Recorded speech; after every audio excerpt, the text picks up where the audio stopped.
the commercial element plays out in funny ways. I like the example of Tennent's, the Glasgow Brewers, who for a while, and I don't think they were the only company to do this, they sponsored both clubs at once simultaneously because they thought it would be a financial calamity, almost suicidal, to pick one of the teams because you would alienate half of your customers. Yeah, so true. That's so true.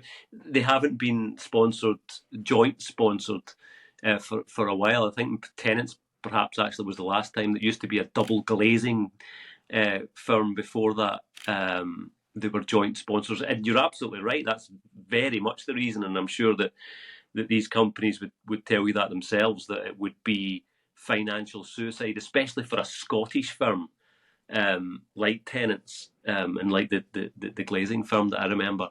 It would have been financial suicide because Celtic and Rangers fans would have no issue in boycotting companies that sponsored their rivals and didn't sponsor them.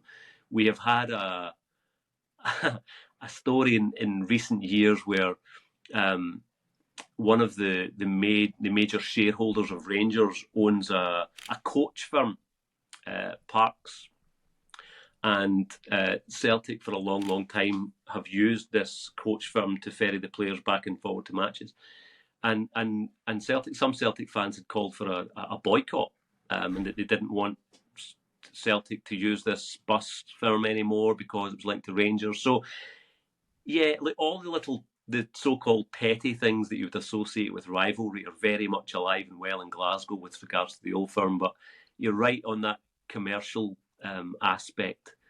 It absolutely would be financial suicide, and especially at that time. Different now, I suppose, because of global branding and marketing is very different now with the internet.